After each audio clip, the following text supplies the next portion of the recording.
I'm Eugene Chan and welcome to Straight Talk. This evening, tennis like you have never seen before. For the first time, the Ultimate Tennis Showdown, or UTS, is coming to Hong Kong and Asia. And joining me is the man behind this game-changing event, legendary tennis coach and founder of UTS, Patrick Mouratoglou. Patrick is best known as Serena Williams' longtime coach, guiding her back to world #1 and 10 additional Grand Slam titles.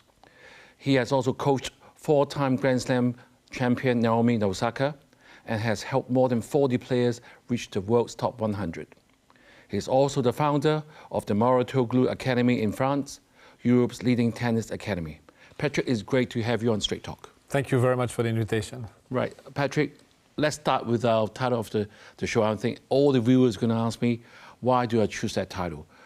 And also it's called the Ultimate Tennis Showdown, Ultimate. So please tell the viewers what are you trying to do to tennis? My goal is to renew the fan base, because the fan base that tennis is using is the fan base that was created in the 70s and the 80s, which is actually 61 years old, which is not a problem, but the fact that tennis is not able to bring new fans on board and young fans is a problem for the future of this game. So we created UTS, which is a new version of tennis, I would say more adapted to the codes of the new generation, people who are under 40 years old. And the goal is to go and get new fans and younger fans. So the show is extremely different and similar to tennis. Similar because it's the same rules, I mean the same court, the same balls. But sorry, the rules are different, and the way the show is put is really different. Right, when you say different, I will use the word compared to the conventional ones. How would you sort of, if you want to attract new fans, it has to be radically different, I'll use that word. Can you tell the viewers how different are the game? You said the rules are the same, so how can it be different? It's still a tennis court with players with tennis rackets, so how do you do it? Yeah, you're right. I mean, it's tennis, same court, same ball, same racket, but that's it. Everything else is different. For example, we don't count the points in games 15, 30, 40, like in tennis. We count the points 1, 2, 3, 4. It's like a big tiebreak. It's extremely short. It's extremely fast. It's a fast-paced tennis. It's 4 quarters of 8 minutes. The time will decide when it's the end of the quarter, and the player who scores the more points wins the quarter. So we know exactly when it starts, when it finishes. It's, as I said, a match is shorter, so in 3 hours of time you're able to watch 3 matches. So it's a lot of different players, and there is much less time between the points. It's extremely dynamic. There is no downtime. There is only one serve, so we have more rallies. So in tennis, when you miss your first serve, you have a second chance. Nice. Not in UTS, only one serve. So more rallies, less aces and serve winners. So more game, more what people like to watch. Real game, and every time there is a little downtime, potentially, something's happening. There is coaching between the points. There is a DJ playing between the points. There is an interview of the players as a changeover. So it's I would say it's a sprint, and classical tennis is more a marathon. So it's fast, super dynamic, and super young. And of course, there are other rules, like, for example, cards, bonus cards that you can use. So it's very tactical also. I mean, it's something to see. Every time someone comes to UTS, the first minutes is really surprised, but at the end he says, that was incredible. It's really, really incredible, and not only for young people, even people my age that are, you know, core tennis fans forever, really enjoy to watch it. Right. As I'm sure a lot of the viewers, including myself, we have always enjoyed watching tennis. When there's a Wimbledon, US Open, we'd always stay in front of the television. And you're saying that UTS is going to reinvent tennis for a new generation. So are you implying that the traditional tennis is not suitable for everyone anymore? Well, I'm not here to judge. But the figures, the statistics, the demographics just show that the people who are watching tennis are the same people today than they were, the same as in the 60s and, in the 70s and the 80s. So basically the fan base got older, and the new generation, people under 40 years old, is not following tennis. There is no tennis fans. I mean, there are, but very few. And it's a problem for the future. It's not me. I love tennis the way it is. I would watch tennis for hours, but I'm the old generation. We are We were not born with the social media, with the streaming platforms, with the video games. We were not born with that. So we're more patient. We're okay for very long shows. If you look at the new generation, they spend time on social media. They watch series rather than movies. They're not waiting when there is downtime. They just switch to something else. So we have to propose them a product that is extremely tennis inspired, of course, but that suits the codes of their generation. Otherwise, we can't make them become fans. Right. So what you're trying to say to us is, if you want tennis to improve or continue to grow, we need some changes to it, and you're trying to use UTS as a catalyst. So how many tournaments have you sort of hosted so far by UTS? So we started in 2020 in the middle of the pandemic. Everybody was at home, the players were not playing, and we were able to create an event without crowd, of course, because we're not supposed to, but broadcasted in 100 countries. It started there, then we basically made 4 to 5 events every year. Went to a lot of different cities in the US, Los Angeles, New York, went to London, to Central America with Guadalajara, and this one in Hong Kong is our first in Asia, and I'm extremely excited and pleased to be able to have one of the UTS events on this continent that is so important for tennis. Right. Another area I've read is you actually try to break the tradition by, in normal tennis game, everybody got to keep quiet for the game, but then you encourage the audience to participate, or the viewers. How does that play out in the real terms? Can they actually shout during the game points? Isn't it going to affect the players? Yeah, you're right. We broke all the codes, and we want to create a real bond between the players and the crowd. We want the crowd to feel that they can interact, they can play a role in the match. So traditionally in tennis, we want silence, and I always say it's probably the only show on that planet where you paid for your ticket and you're told that you have to shut up the whole time. In football you shout, you can shout and express yourself during the play. In basketball you can. Tennis is an exception, and I've been told it's impossible. The players will never accept it.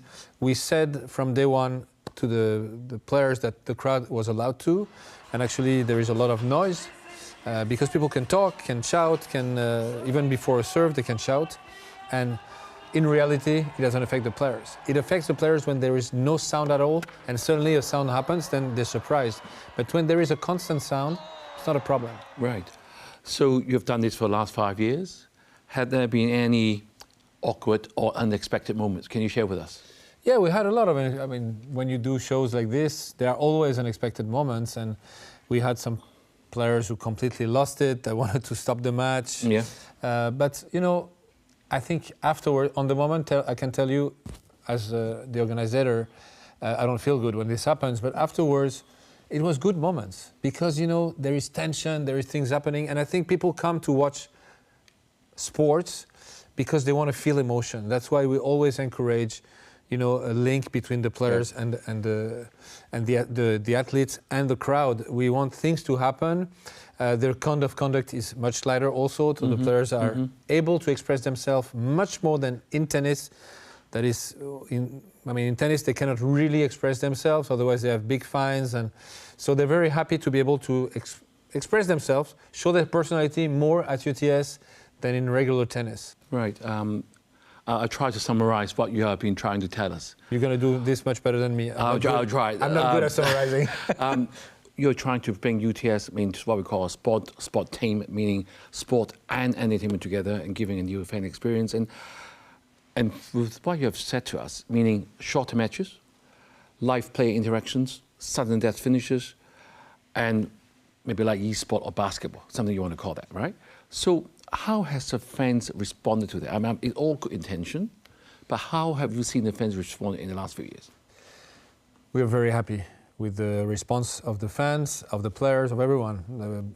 As you know, we have only 8 spots at every tournament, so it's not much. Right. And we have a lot of players who reach out to us to play. Now, talking about the crowd, the fans, we were filling up stadiums at the start with 1,500 people, and every year we did bigger and bigger. Every year we're sold out faster. We just this year ran an event in south of France, in Nîmes, well, in an antique stadium that was incredible, by the way. We were sold out in 1 or 2 days, and Really? the stadium was 12,500 seats. So we did 20,000 in Guadalajara. So, you know, the fans are really happy. Once you go to a UTS event, you're going to come back. And the good thing is you're not going to come back alone, because you will want other people to come and watch, because you have so much fun. And last thing, for the children, it's even more amazing, because when the kids are young, for them to be silent and not moving for such a long time is very difficult. At UTS, they can jump, they can walk, they can shout. So they're very happy. I tell you, for traditional fans like me, I'm definitely going to have a watch and see what actually feels like. And for the viewers, I know that it's going to be, the final is going to be tomorrow night, and you guys have done extremely well. I mean, over 5,000 seats, you've nearly sold out, right? So can they still go and watch it tomorrow night if they want to see it? Yeah, I mean, I said sold out. We are always sold out. Here we're almost, so there are really a few tickets left. So I think people can still get a seat, but there are not many, so they should be fast if they want one. Okay, time for a quick break now, and we'll be back with more Straight Talk.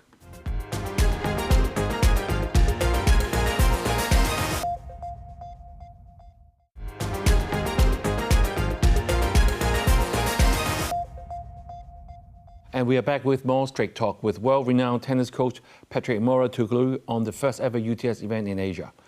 So, Patrick, in the first half, you've been telling us you're trying to make some changes to the actual tradition and make more people to come. And I'm sure people, after watching this program, will start thinking to go to the Kai-Tak Arena tomorrow night. Have you ever had any pressure from the sort of more traditional sort of guards for the game, or even for the world top class players? How have the responses after 5 years?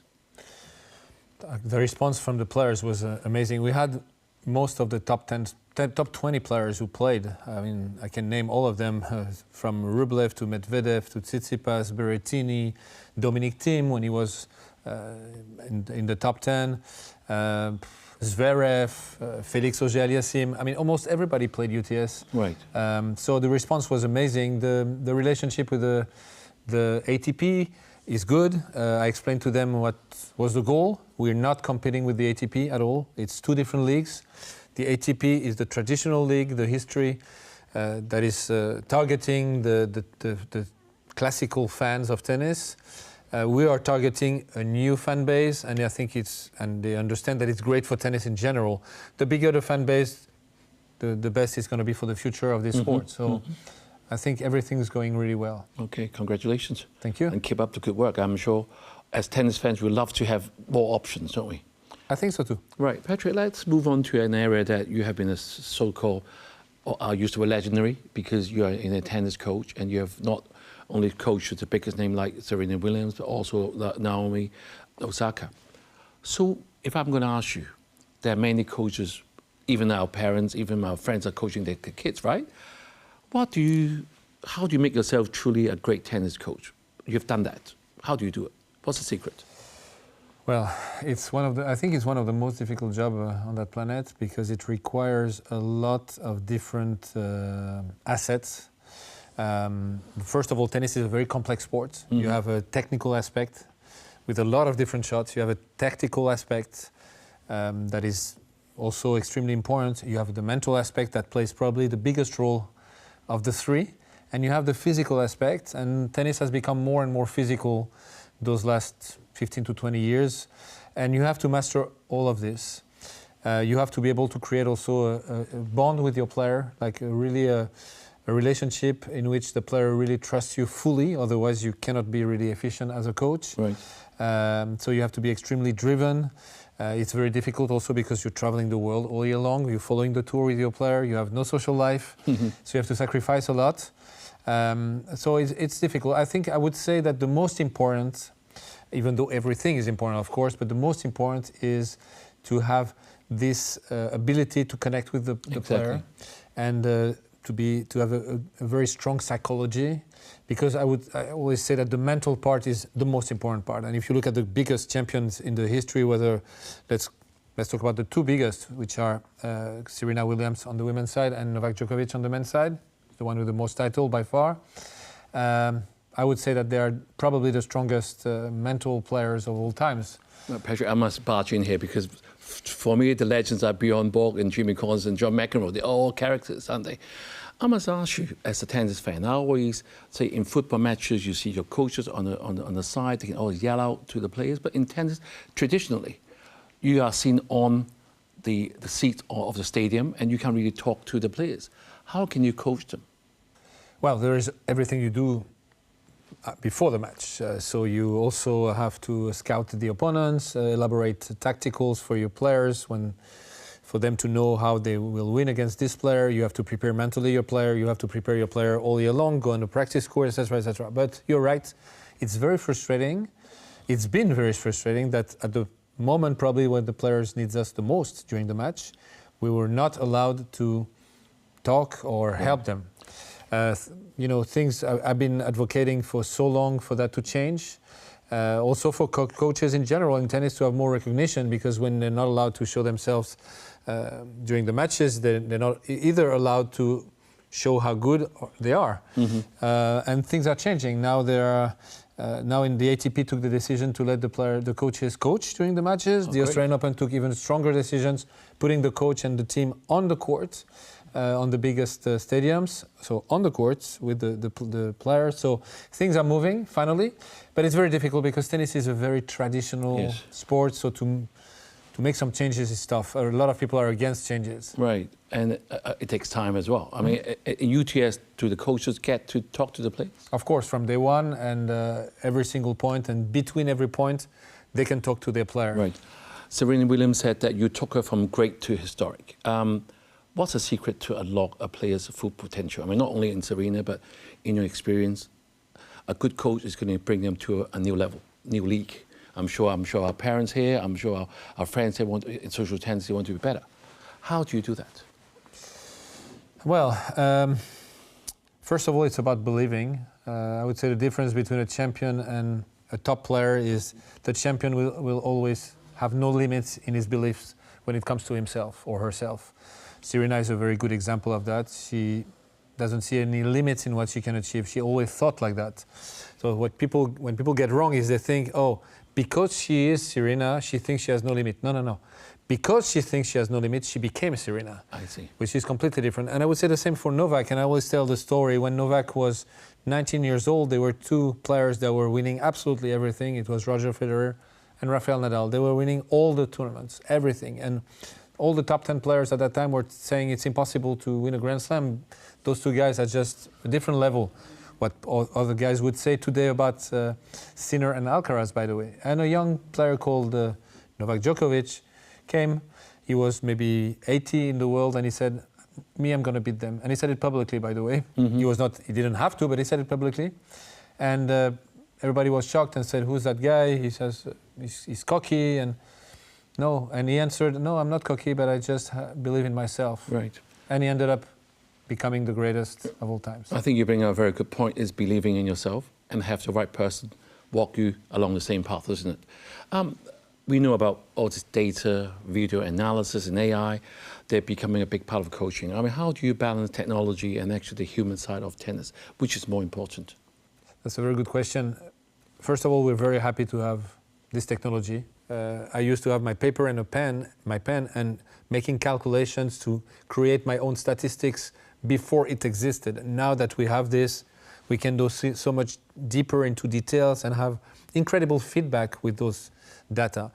But we have to always, keep our feeling, which I think is very important too, because with the data you can also make mistakes, because you have to ask the right question to get the right answer. So you have to have a really big understanding of the whole data and the game, of course. Otherwise, coaches would be data analysts, but they're not, because you need to understand the game really well. And as you said, coaching is about relationship. It's about trusting someone. It's about being able to make changes. And to be able to make changes, you need also to trust somebody with what he says, that in order to do those changes. So I think it's a great help, but I don't think it can be even close to replacing a tennis coach. Right. Let's come back to UTS Hong Kong. Why did you only come after 5 years? Why didn't you come earlier? That's a good question. I should have. Yes. You're right. I think again, we are extremely happy to be here. First of all, because Hong Kong is part of Asia, which is a huge continent and a huge continent for sports. And second, Hong Kong, which is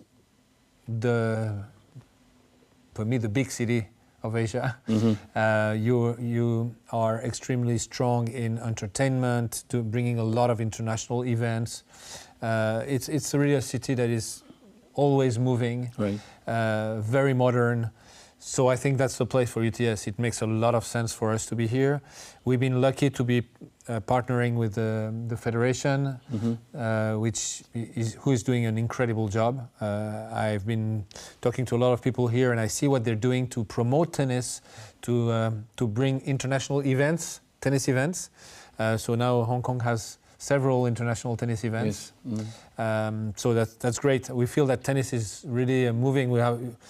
I mean, at the same time, there is a player that is the best of the history in Hong Kong, Coleman Wong, who won for the first time a match in a Grand Slam, and actually he won 2 in a row. It was at the US Open. So I think everything comes together, and it's not by chance. It's because of the work that has been done here with the federation and the government, who is also behind those projects. Sure. I think our president, Michael Chang, and his team of the China Hong Kong Tennis Association have done a great job by bringing events. And would you come back after this year? Well, of course, I want to come back. As I said, Hong Kong is the place to be. We have been in very big capitals in a lot of countries, and for Asia, Hong Kong is, for me, it's ideal because it ticks all the boxes, and I feel the excitement here. So I cannot wait to see how it's going to be. Right. But for sure, I would be very happy to come back. I'm going to have a last question for you. How do you hope our Hong Kong fans will remember UTS Hong Kong 2025? I think the Hong Kong fans will see tennis like never before, and I don't think they will forget that. And I think, as I said, they will come, watch, and next year come back and bring all their friends, because they will tell them, you have to see that. Right, thank you, Patrick. It's an absolute pleasure to have you on Straight Talk. And with the Ultimate Tennis Showdown making its Asian debut in Hong Kong, we are not just hosting another tournament, but cementing our city's place on the global sports stage. Tennis is changing, and Hong Kong will be at the heart of it. Thank you for joining us on Straight Talk, and have a good evening.